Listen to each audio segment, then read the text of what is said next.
नमस्कार दोस्तों, मेरा नाम है डॉक्टर पुनीत।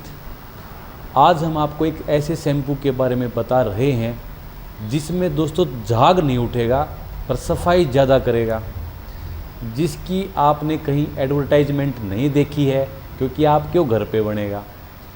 सफाई ज़्यादा करेगा, बाल झड़ना रोकने में मदद करेगा। यानी बालों के अंदर जो हमारी समस्याएं हैं, वैसे तो डॉक्टर अपनी दवाइयों से उसको ठीक करता है, पर घर के लेवल पे बालों में आपको कोई दिक्कत ना हो, इवन नरिशमेंट आपके बालों को मिले, उस हिसाब का शैम्पू आपको कहीं मिलेगा नहीं। है आपको घर पे ही बनाना है। तो उसके सारी कंपोजिशन, उसके अंदर क्या क्या डलना है, उस बारे में आज हम बात करते हैं। आपने क्या करना है, मैं पहले आपके सामने नाम पढ़ के बताता हूँ, क्योंकि कई बार जो हमने पर्ची पे लिखा होता है, ये पढ़ने में पेशेंट को दिक्कत आ जाती है।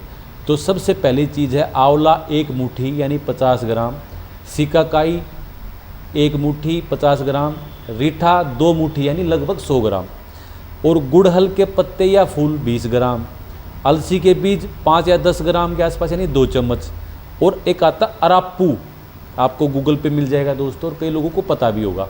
अराप्पू का पाउडर चाहिए 2 चम्मच, और आप इसका स्क्रीनशॉट ले लीजिए, ताकि भाई हो सकता है कि लिखने में आपको दिक्कत हो। तो ये स्क्रीनशॉट जब आप लेंगे तो इसमें क्या है कि आपको दिक्कत नहीं आएगी कोई भी।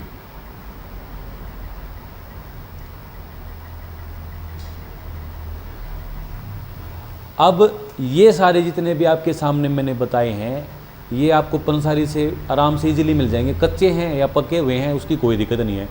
बस ध्यान ये रखना है कि इसके अंदर एक चीज़ है जिसका नाम रीठा। रीठा को क्या करना है कि पहले जैसे हम उसको वालनट होता है, अपना अखरोट होता है, उसको तोड़ते हैं, तो ऐसे इसको पहले तोड़ना है रीठा को, और इसके अंदर से बीज निकलेगा। उस बीज को आप बाहर फेंक दीजिए। उसके बाद उसका गुद्दा सा है, उस गुद्दा का पाउडर आपको बनाना है। यानी जितनी भी मैंने चीज़ आपके सामने दिखाई हैं, इन सभी का आपने पाउडर फॉर्म में बना के रख लेना है। और उसको फिर जो पाउडर, जैसे आपका लगभग ये 1 पाव के आसपास पाउडर तैयार हो गया, तो आपको क्या करना है कि आधा बाद में यूज़ हो जाएगा, या आपका अगर परिवार बड़ा है या ज़्यादा लोग आप रहते हैं, तो इसका क्या करना है कि आपने जितना भी पाउडर आप है उसको पानी में डुबो के आप रख दो। पाउडर को पहले मिक्सी में पीस लिया था आपने, पाउडर बना लिया था। उसके बाद पाउडर को आप किसी भी बर्तन के अंदर, लोहे की कढ़ाई मिल जाए तो बहुत अच्छी बात है, लोहे के बर्तन में या मिट्टी के बर्तन में आप उसको डुबो के पानी से डुबो के आप उसको रख दो, और कम से कम 1 दिन के लिए ऐसे ही छोड़ दो, 24 घंटे के लिए मिनिमम छोड़ दो। उसके बाद क्या करना है, उस पानी में थोड़ा सा आपको लगे भी ज़्यादा गाढ़ा है, क्योंकि शैम्पू जैसा है वैसी कंसिस्टेंसी हमको चाहिए, तो आपको लगे थोड़ा सा और पानी उसमें ऐड कर लो, और 20-25 मिनट तक हल्की आंच पे उसको उबलने दो अच्छे से, ताकि उसका सारा कस जो पाउडर का वो निकल जाए। और उसको तुरंत छान लेना है, ये नहीं, क्योंकि उसके अंदर 1-2 चीज़ होती है, जैसे अलसी के बीज हैं, और जो अराप्पू है उसका क्या होता है कि वो टेनेसियस होता है, मतलब चिपचिपा होता है, कि बाद में अच्छे से छड़ नहीं पाएगा। तो गर्म करने के तुरंत बाद आपको क्या करना है, उसको छान लेना है, और किसी बोतल में आप रख लो, आपका शैम्पू तैयार हो गया। अब इस शैम्पू को, अच्छी बात रहेगी, कांच के बर्तन में आप रख लो, किसी कांच के बर्तन में, और रेगुलर बेस पे जब आपको नहाना है तो आप उसको 2-3 मिनट तक सर में रखो, गिले बाल करके, जैसे हम आम शैम्पू लगाते हैं।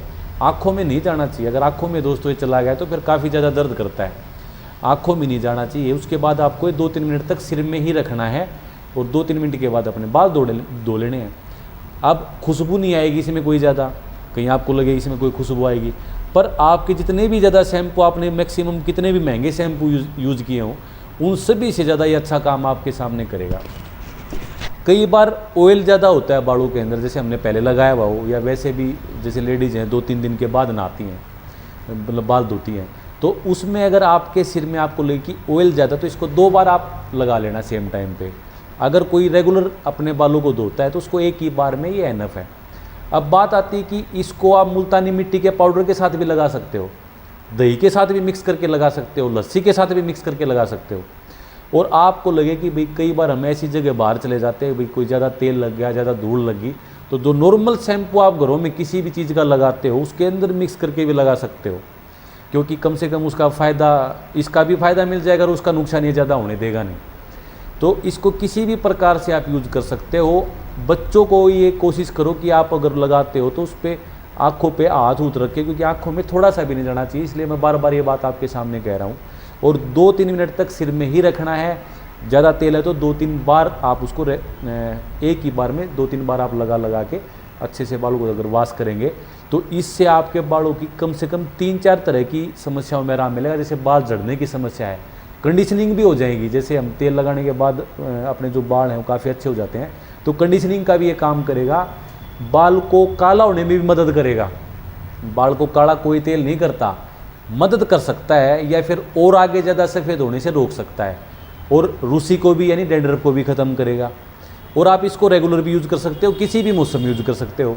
तो बाज़ारू जो तेल हैं उन पे पैसे लगाना बंद करो और अपने घर पे जो पहले लोग लगाते थे वही ये शैम्पू मैंने आपके सामने बताया है। आज के लिए दोस्तों धन्यवाद।